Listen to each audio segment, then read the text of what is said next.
Dominic Thiem. Dominic, a great run here at Melbourne Park last year. How much are you looking forward to starting the 2021 Australian Open?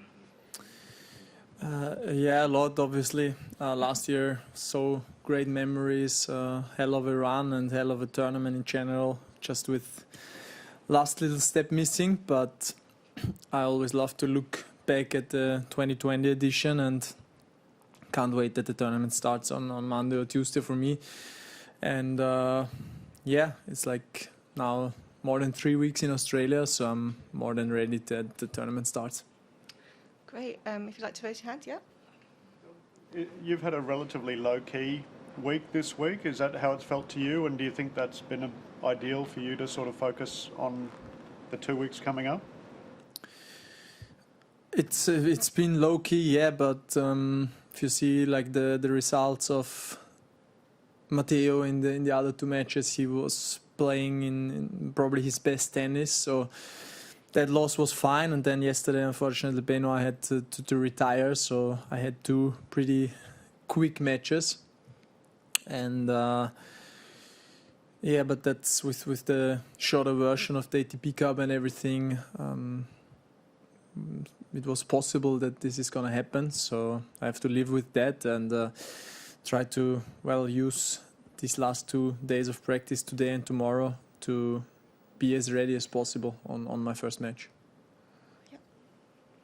I want to ask you about the condition and the surface because somebody said that this year ball bounce is higher than usual, or faster in the Rod Laver Arena, and maybe this temperature will, the weather condition might be different than last year, and it affects some situations. So how do you feel about that? Everybody I talk to is saying that the surface is very fast, way faster than last year, and I also have the feeling that it's that way. I think they resurfed this, so it's a new surface again, but way faster than last year. A little bit more slippery as well, so probably it's better for some other players than last year. Sorry, yeah, you then, Craig. Yeah, sorry. Obviously, the vibe has been entirely different for the build-up this time with the quarantine and probably a lot more enforced social isolation. Has it felt different apart from that, not having Roger here? And people have always talked about, well, not always, but recently talked about the big three players. Now that's not going to be a factor. Has that sort of come into your feelings this couple of weeks? Not really. I mean, the build-up was very different this year with quarantine and more than 3 weeks until the start of the Australian Open, and almost no fans at the ATP Cup, so that was very different as in the last years or in normal years. This Grand Slam is so crowded with happy people around, with so many people around, so that has been so different. But I think Rafa and Novak are here. They are both still on the top of their game. So, and also think that everybody's happy when Roger comes back in Doha. So probably this is one of the last weeks where he's not playing. So one very strong opponent less. So everybody should enjoy. Yep, Craig. Tommy, have you thought much about what happened here last year, reaching that incredible final against Djokovic? Does that come into your mind? I know you said there were good memories, but does it come into your mind as you, a couple of days away from the start of the tournament? No, not now, but I was thinking so much about the tournament and especially about the lost finals in the first part of the lockdown.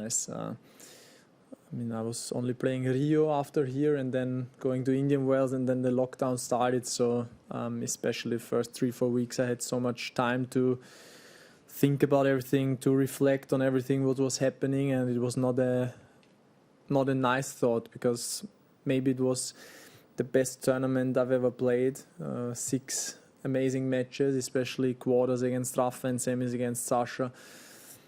were outstanding matches, and then also the finals against Novak was so good, but still I didn't win it, so that was so painful and so many thoughts about it. And well, the US Open title, it deleted everything somehow. If I wouldn't have won it, probably would be still way stronger in my mind.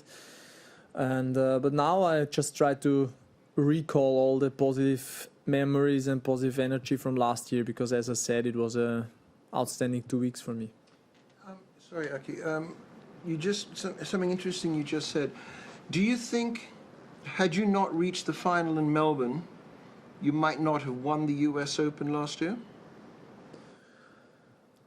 I don't know. Nobody really knows. I think if I would have reached quarters or semis here and lose a tight match against Rafa or Sasha, I would still be the same, because these two matches were so good and so close. So the outcome could have been either way. So that's the only thing. And the only thing I know as well, if I wouldn't have won the US Open finals, I don't know what's happening, if I would sit here or be at home, sad. Yeah, because that was an interesting quote you had not that long ago, that you had doubts, but now that you've won a major, you feel your career, irrespective of what happens from now, is very good. Yeah, it's different if I look at the whole career. No matter what happens from now on, I look happy on it, and it's a great career. But as I step on the court, it doesn't really matter. I just wanna be better than the opponent on that special day. But in the big perspective, it feels way better now, and it feels way more complete now. You have experienced both like 2 weeks quarantine here and a bubble in New York and Paris. So if you can choose in terms of preparation for major tournament, which do you prefer? Prefer that it's gonna be normal again. Because, or well, I hope that this is the last major where there is quarantine and bubble. Maybe still there is this year, nobody knows, but it was a long time here. I mean, more than 2 weeks in quarantine, with a long time spent in the hotel room. But it's fine. We got used to it. We played 3 majors now in a bubble. Here we had the quarantine, but now we can go out and have dinner and everything, so that's much better. So maybe I prefer this one here. But as I said, hopefully it was the last one with quarantine and bubble, and maybe everything, the whole situation is improving soon.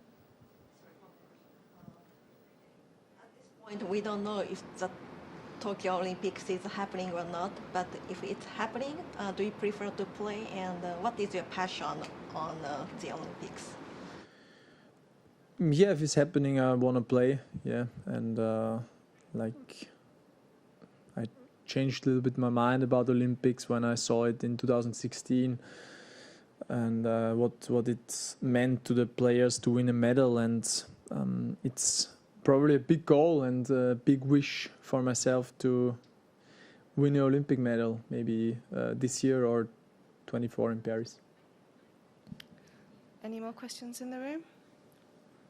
Okay, we'll move online, Dominic. First question, Willie from ESPN, when you're ready. Dominic, what is the psychology at a tournament when one player has so dominated, such as Nadal in Paris and Novak in Melbourne? Yeah, I mean, I said already before I came here in Australia, if these two guys are competing at a tournament, I think they are still the top favorites, a little bit ahead of the other players, including me. So I think they are or especially Novak here in Australia, because he won it 8 times, he's the top favorite for the title, no doubt. What do you think it is that makes him so strong at this tournament? I think conditions are suiting his game perfect, and then obviously if you win a tournament so many times, well, I don't know how it is, but then you get automatic confidence somehow. And one thing what's maybe a little bit different this year is that the last years he had unbelievable support from the crowd. I think many Serbian people living here, they all came here to support him, so it was such a nice atmosphere for him. But well, that's the only thing what's not probably the same this year. Okay, Gonzalo, next question, please.